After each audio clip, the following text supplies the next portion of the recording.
Hello, I'm CJ Werleman, and in this episode, we explain why Arab regimes must end their misguided calls for a two-state solution and strike Israel hard.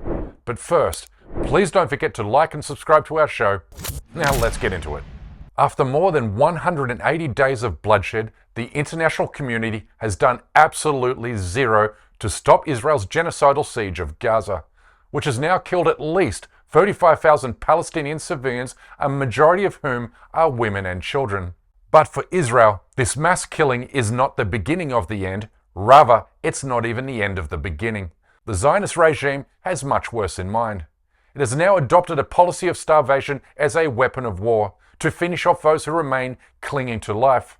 Essentially, the Zionist state has offered Palestinians three deadly choices. Either we kill you with our bombs and bullets, or we starve and freeze you to death. Or you can flee our violence and deprivation by escaping Gaza for the Mediterranean Sea. Either way, we want you dead or gone. Israeli leaders have stated unambiguously the means and methods behind their intent to force 2 million Palestinians at gunpoint into rickety boats, from which they will be scattered throughout the Middle East.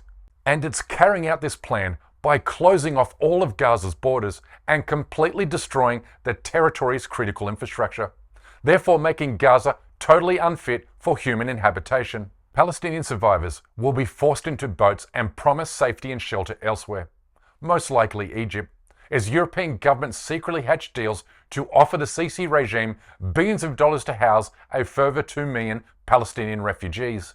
And when this happens, any notion of a future Palestinian state will officially be dead and buried, because there's no Palestine without Gaza or its people. And when Israel sees that the Arab world will have done absolutely nothing meaningful to stop the annihilation of Gaza, then it will move ahead with plans to forcibly expel another 2 million Palestinians from the occupied West Bank. This will be the end of Palestine. They will soon join the other 6 million Palestinian refugees who have already been denied their lawfully protected right to return to their indigenous homeland. That is, if Israel gets its way. And Israel will get its way if Arab leaders continue to push the mirage of a two-state solution, a phony promise and aspiration that is meant only to buy Israel more time to annihilate Palestine and expel every Palestinian. Israel knows this, and the United States knows this too. Which is why in the midst of this century's worst genocide, President Biden carried the Zionist state's water when he reiterated this call for a two-state solution during his State of the Union address last month. Leadership of Israel, I say this: humanitarian assistance cannot be a secondary consideration or a bargaining chip. Protecting and saving innocent lives has to be a priority. As we look to the future, the only real solution to the situation is a two-state solution over time. But US and Israeli politicians have talked about a two-state solution for decades, but the illegal settlements keep growing while Palestinian life and culture continues to shrink. We, the people of Palestine, hereby offer the Israelis an alternative path to peace, approach us as equals within a two-state solution. Let me say to you, the Palestinians, we understand to live together on the same soil, in the same land. And they want to give peace a real chance. A historic reconciliation between our two peoples. We wish the Palestinian people peace. The two-state solution is a two-state delusion because Israeli leaders have publicly vowed there will never be an independent Palestinian state under any circumstances, because not only are there nearly 1 million illegal Jewish settlers in the occupied territories, but also because these Palestinian territories possess what Israel lacks: natural resources, specifically oil, gas, and water. Gaza is rich in gas, as we revealed on this program several months ago, whereas the Golan Heights contains an abundance of oil, with the West Bank holding vital water reserves. I mean, the state of Israel is so depraved that it not only steals water from the occupied West Bank, but also sells the same water back to the Palestinians for an obscene profit, while also denying Palestinian farmers access to the main water supply to help Jewish settler farmers maintain the upper hand over their subjugated rivals.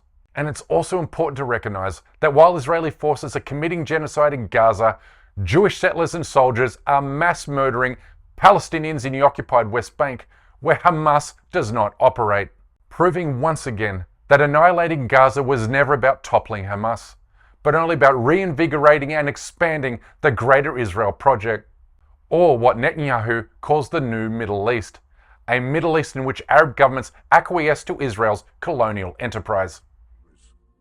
We will not only bring down barriers between Israel and our neighbors, we'll build a new corridor of peace and prosperity that connects Asia through the UAE, Saudi Arabia, Jordan, Israel, to Europe. In calling for peace and security, pro-Palestinian activists must now embrace this undeniable reality about the state of Israel.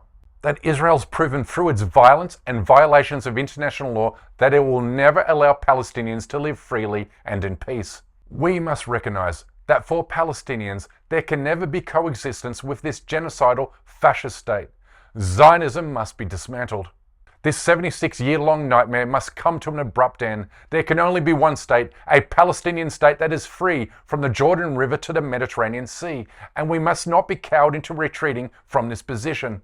This must be the new demand, because it's exactly what Israel demands, remembering that the ruling party of the Zionist state promises to incorporate all of Palestine into Israel's fold.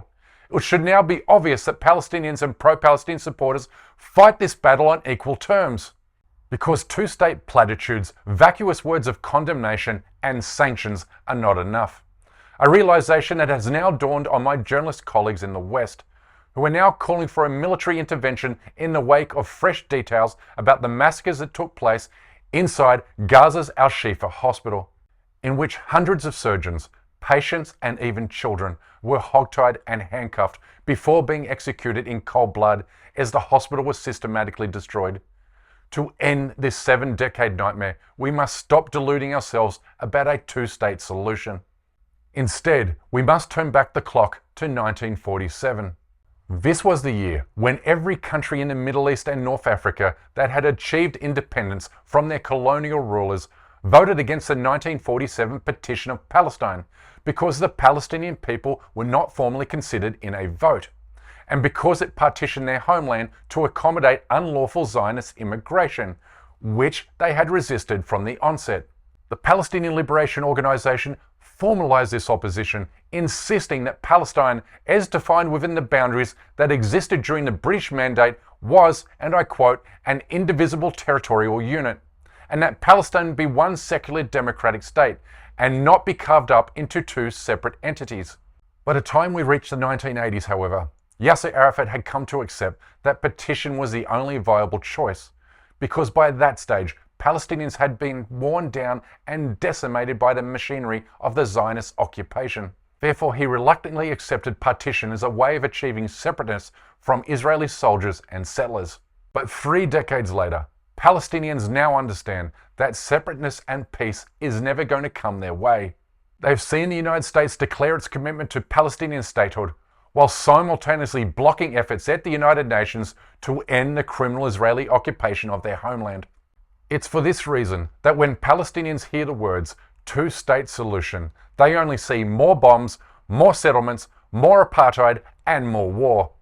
Now, while a single Palestinian state from the river to the sea might appear unrealistic or fantastical or even a recipe for further bloodshed, as noted by this Palestinian scholar, a single Palestinian state is the only state that can exist in the real world.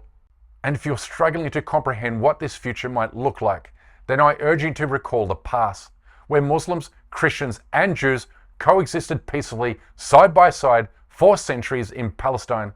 That is, of course, until waves of Zionist migrants started arriving from Europe in the 1920s, before forming themselves into Jewish terrorist groups in the 1930s to liquidate 512 Palestinian towns and villages. A decade later, they forcibly expelled 1 million Palestinians during the 1948 Nakba to make way for a Jews-only state. I don't pretend to have all the answers here, but a single Palestinian state is achievable if Arab and African governments start imagining it. Israel claims it's surrounded by a sea of enemies, so it's about time Israel's Arab neighbors act like enemies. And they can act like the Zionist state's enemy by withdrawing from the Abraham Accords. ending calls for a two-state solution, and promising joint military action if Israel continues with its plans to forever kill any hope of a viable Palestinian state. And if these Arab regimes don't follow these steps, then they will eventually fall, because the Arab people care deeply for their Palestinian brothers and sisters. They will not stand by idly as their governments allow Palestine to perish. And these regimes should take encouragement from knowing that Israel is not strong. The strength of the Zionist army has always been overblown. Hamas has exposed its weakness today, and Hezbollah exposed this in 2006, when Zionist forces were forced into a humiliating retreat. Today, illegal Zionist settlers are also in retreat, and now getting a taste of their own medicine in promising not to return to their illegal settlements out of concerns for their safety. Arab regimes must and can work together to make Israel Palestine again, because ultimately a two-state solution is no less offensive to Palestinians than it is to Europeans or Americans. So let's work towards one Palestinian state from the river to the sea, with equal rights for all, including Christians and Jews, like it was prior to the birth of the Zionist state in 1948. This is not only the most viable and plausible way forward, but also will bring permanent peace and prosperity to the Middle East. It's high time for Arab governments to act accordingly. But that's my time for today. Please don't forget to subscribe to this channel, and we kindly ask you please support our effort to expose and confront injustices in the Muslim world by becoming a member of this show at patreon.com/CJ Werleman. We can't produce, sustain and grow the show without your help, and we offer exclusive benefits to those who do. But for now, good morning, good evening, wherever you are, and stay blessed.